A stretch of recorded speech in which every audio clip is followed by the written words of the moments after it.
Hello tout le monde, aujourd'hui on se retrouve pour parler de Pretty Little Liars et de l'épisode 11 que j'ai regardé du coup hier soir et je vous avais dit que j'avais super hâte de le regarder et évidemment de faire une vidéo pour partager avec vous.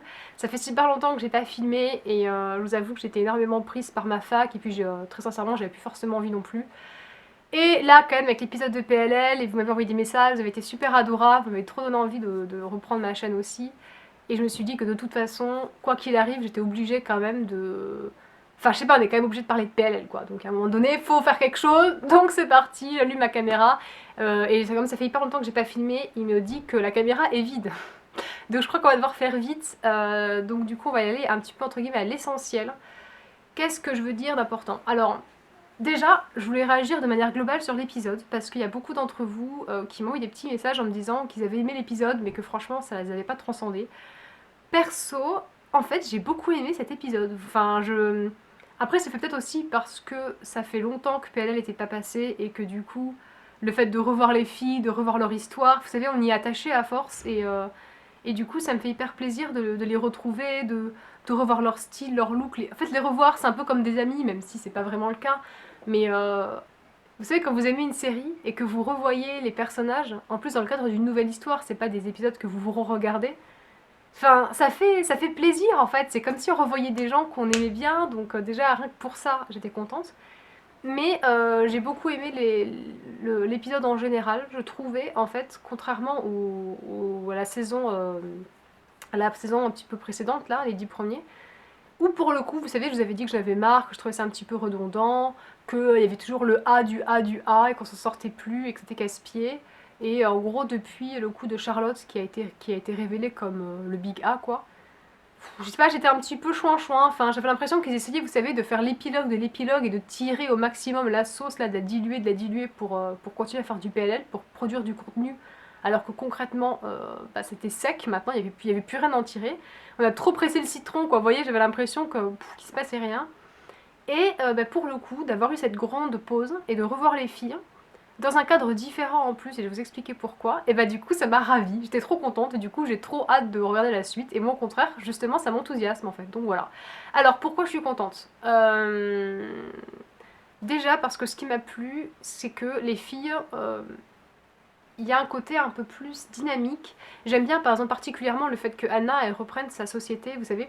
C'est comme quand on les avait retrouvés 5 ans après et que Anna est dans sa société de mode, que je sais pas quoi, moi Spencer elle était dans son truc de je sais plus quoi, Emily elle était à son école, l'autre elle était à son truc de journaliste, Maria. Enfin j'aimais bien ce côté justement où ça les sortait un petit peu du carcan Rosewood, lycéenne, étudiante, gna gna gna. Enfin, oui, je trouvais qu'il y avait un côté beaucoup plus actif et ça enrichissait l'histoire d'avoir justement leur à côté en fait. La vie professionnelle de Hannah, celle de. Voilà, j'aimais bien. Et là, du coup, on retombe là-dedans et justement, c'est ça qui me branche. Moi, j'aime bien Hannah dans ce rôle quelque part de designeuse qui crée des robes, qui rencontre des gens. En plus, j'aime beaucoup le milieu de la mode, je trouve ça super sympa. Ça fait un peu rêver, vous savez, c'est comme quand vous regardez Le Diable s'habille en Prada et tout. Enfin, moi j'aime beaucoup les séries comme ça, donc le fait qu'ils présentent ça, ben moi j'y trouve vraiment un intérêt. En plus on retrouve un peu la relation Mona-Anna que j'aime beaucoup. Je trouve que ça marche bien entre elles et leur principe un peu toujours de amour-haine, c'est-à-dire que d'un côté elles ont une profonde amitié et un attachement l'une avec l'autre et en même temps elles se font pas confiance quoi. Vous voyez genre Anna elle est pas rassurée dans l'épisode et on comprend parce que franchement parce qu'en même temps Mona elle est pas connue non plus pour être hyper sincère et voilà donc effectivement le fait qu'on se pose des questions bah c'est normal quoi j'ai envie de dire. Donc ça m'a beaucoup plu, j'ai vraiment envie de voir que ça se développe et puis c'est vrai qu'il y avait l'histoire avec Lucas, d'avoir leur studio et tout et ça c'est vraiment une histoire qui me branche quoi. Qu'est-ce qui m'intéresse aussi le coup de Spencer pour le coup, je trouve ça assez intéressant et j'ai beaucoup aimé notamment la lettre qu'elle a récupérée suite au jeu, genre, je vais revenir dessus après, mais qu'elle a récupérée et où il y a écrit cher enfant ou je sais plus, mon enfant, my child, ou je sais plus ce qu'il y avait écrit sur la lettre. Mais je trouvais que la façon dont la lettre était rédigée, déjà j'aimais beaucoup le texte en lui-même, je trouvais beau, j'aimais bien la façon dont c'était écrit, les mots qui étaient utilisés, je trouvais que c'était assez littéraire, enfin ça me branchait bien. Et le fait que ce soit la mère Mary qui écrit ça pour Spencer, je trouve que c'est très crédible dans le sens où Spencer, elle a une manière d'être et de penser, vous savez, depuis le départ, elle est assez compétitive, mais elle a aussi un côté très intelligente, elle aime beaucoup, notamment l'histoire, elle est à fond dans ce genre de trucs. Et le fait d'avoir cette mère qui écrit comme ça, je trouve que ça colle bien avec la mentalité de Spencer et ce qu'on nous a présenté jusqu'à maintenant. Donc pour le coup, j'ai pas l'impression que ce soit... enfin pour le coup, je trouve ça vraiment cohérent et je trouve que ça se tisse bien et que c'est crédible et que ça fait pas genre... allez vas-y on t'invente un truc en plus parce que pour faire traîner parce que ça rapporte de la thune et que du coup on veut tirer au max l'histoire PNL quoi. Voilà, pour le coup je trouvais que c'était vraiment bah je trouvais ça intéressant, je trouve ça cool, j'ai envie d'en savoir plus.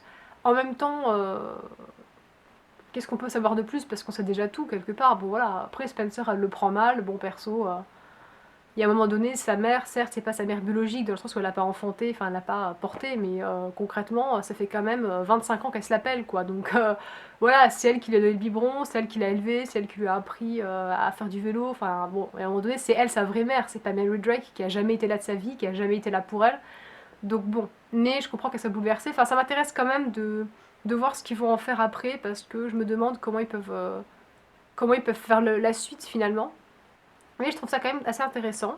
Quoi d'autre? Qu'est-ce qui m'a bien plu encore? Le coup du jeu.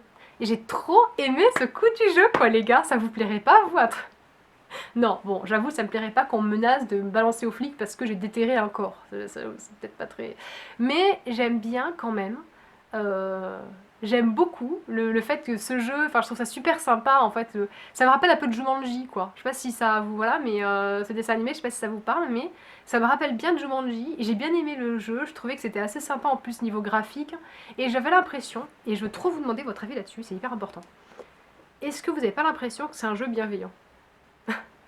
Victoria, on est dans PLL, on va se calmer tout de suite, bienveillant avec A, ouais je sais. Mais en même temps, je me dis, Spencer, elle a commencé à jouer. Déjà, quand j'ai vu qu'elle jouait, j'ai cru que j'allais tirer une... J'étais là, putain, mais t'es con quoi, tes potes sont pas là, tu fais ça toute seule en freelance. Enfin, vous voyez, franchement, on le voit toujours venir, vous l'avez vu aussi, venir vous gros comme une maison, enfin c'était horrible. Et alors, quand ils vous mettent, vous savez, Truth or Dare, évidemment, elle va pour Truth, on se dit oui, elle a enfin compris que mentir c'était pas une bonne idée et qu'il valait mieux dire la vérité, ça évite d'avoir des histoires, des histoires. Non, vous croyez pas qu'elle va cliquer sur Truth? Bah non, elle clique sur Dare. Et là je me suis dit putain, la meuf ça fait 7 ans qu'elle se fait persécuter par un psychopathe, elle a toujours pas compris que dire la vérité c'était mieux. Et voilà, vous savez, genre, il y a un moment comme ça de. Vous vous dites, genre, vous lâchez vos bras vous tombent, quoi, vous êtes là, mais c'est pas possible. Donc, du coup, ouais, c'était assez cool ce jeu. Le fait qu'après il clique sur Dare, je m'attendais à tout. Vous voyez, je m'attendais au pire. Genre, va voir Toby et dis-lui que tu l'aimes. Enfin, un truc, tu sais, qui fout bien la merde, quoi. Et en fait, non. C'était rend visite à un ami malade et tout. Et en fait, elle va voir Toby et justement, depuis le départ, elle l'évite. Donc, et puis il fallait bien qu'ils en parlent. Ils s'étaient embrassés juste avant, ils s'étaient jamais revus depuis l'accident. Donc c'est vrai que il y avait une tension entre eux et potentiellement c'était un nid à problème. Je veux dire, si jamais elle avait jamais été lui parler, les choses auraient pu s'envenimer. Enfin, je trouve ça bien justement d'aller voir la personne et de discuter parce que ça permet de mettre les choses à plat. Et le fait que du coup le jeu l'oblige à le faire, bah pour le coup c'était une bonne chose je trouve. Et puis on aurait pu s'imaginer aussi que ça se passerait mal. Or au bout du compte on voit que Toby bah, il est un peu tout seul, il est un peu désemparé et il se rend compte et on voit que finalement le fait de voir Spencer ça lui fait vraiment plaisir de la voir, d'avoir quelqu'un à qui parler, il lui dit voilà je suis contente que tu sois venue me voir, j'ai pas osé. Enfin du coup j'avais l'impression finalement que le fait qu'elle aille voir Toby, ça a arrangé leur relation et ça a arrangé les choses plutôt que ça l'a empiré. Et après, quand elle revient dans le jeu, qu'elle revient du coup dans sa baraque et que le jeu se détecte, et qu'elle a une récompense, bon j'aime pas trop ce mot récompense, ça me saoule, mais bon, et qu'elle a une récompense, c'est une vraie récompense, vous voyez, c'est une vraie lettre de sa mère qui lui est destinée et qui en plus lui révèle des choses, lui apprend des choses, on comprend mieux ce qui s'est passé. Donc en soi, je trouve que ce jeu, ça peut paraître un peu louche effectivement, mais pour l'instant, ça n'a fait que des bonnes choses.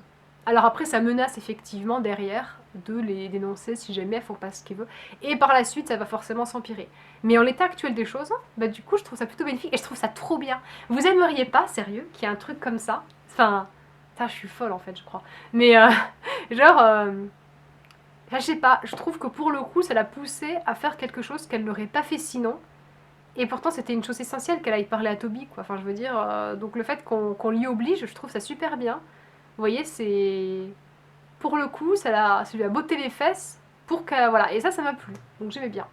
Après, ce qui m'a déplu maintenant, forcément, il y a des trucs qui m'ont déplu. C'est quoi?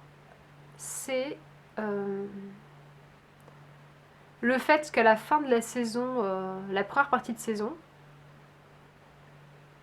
ils nous mettent des trucs gravissimes, vous savez, genre ils mettent énormément de pression, on se dit mon dieu mais qu'est-ce qui va se passer? Oh, est-ce que Toby est mort? Est-ce que Yvonne est morte? Ezra et Arya, qu'est-ce qui va se passer maintenant que Nicole est toujours en vie? Est-ce que du coup leur mariage c'est...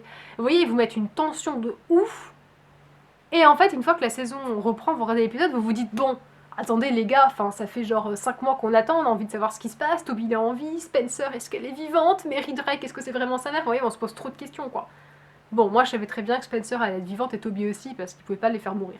Mais je me demandais si Yvonne allait quand même pas crever parce que pour le coup ça nous aurait arrangé, hein, mais bon, elle est pas morte, mais elle est un peu comme si elle était morte parce que là elle est dans le coma, donc c'est pas non plus.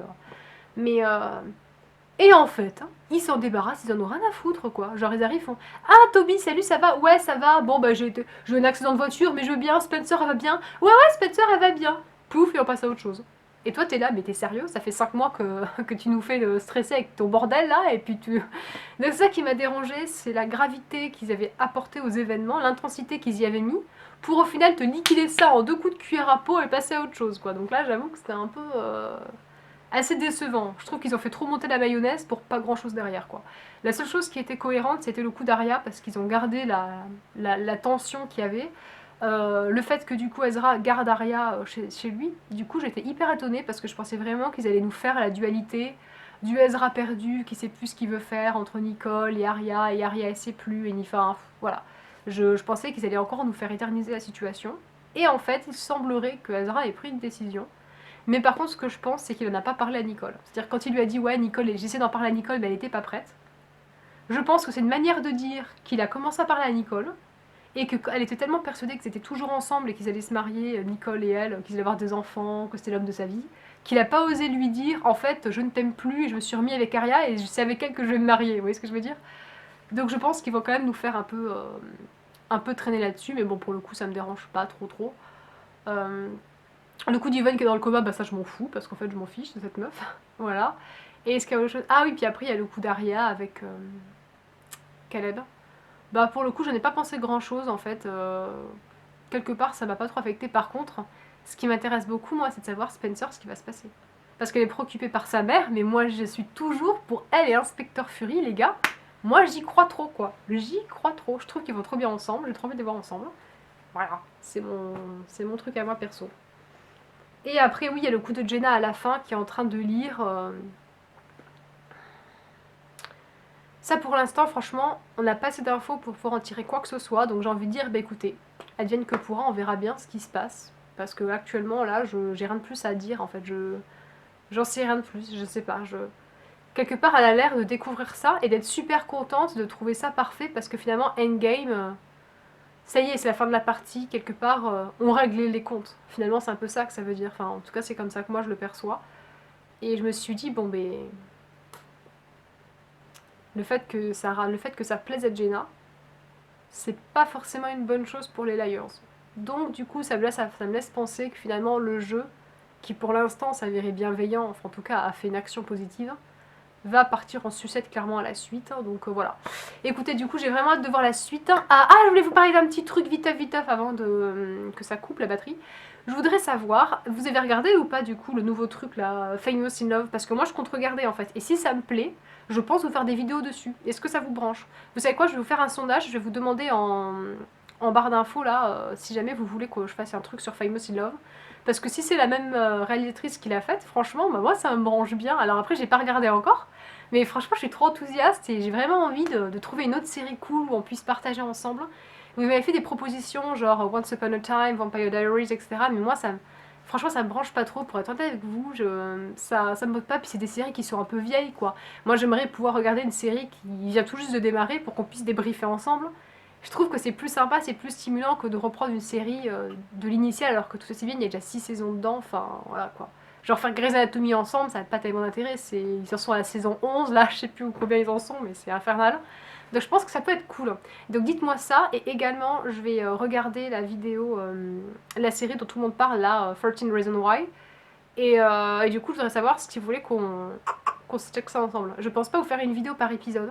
Mais je me demande si je peux vous faire une vidéo sur la série pour vous dire ce que j'en ai pensé au bout du compte, etc. Si ça me botte, j'ai pas encore regardé, mais Tout le monde en parle, donc franchement, enfin j'ai pas envie de mourir idiote, j'ai envie de voir un petit peu ce qui se passe. Et je pense que si du coup tout le monde aime, a priori, je sais pas pourquoi moi ça me déplairait. Donc voilà, si jamais ça me plaît, on se tient au courant. Genre sur Instagram, je vous mettrai des messages ou sur Snapchat éventuellement. Donc si vous voulez me rejoindre, n'hésitez pas. Mon Instagram c'est victoire-victoria et mon Snapchat, je sais plus ce que c'est, je vous l'écrirai de toute façon en barre d'infos. Et voilà, j'ai terminé. Je vous fais plein de gros bisous et je vous dis à très bientôt dans une prochaine vidéo. Mouah.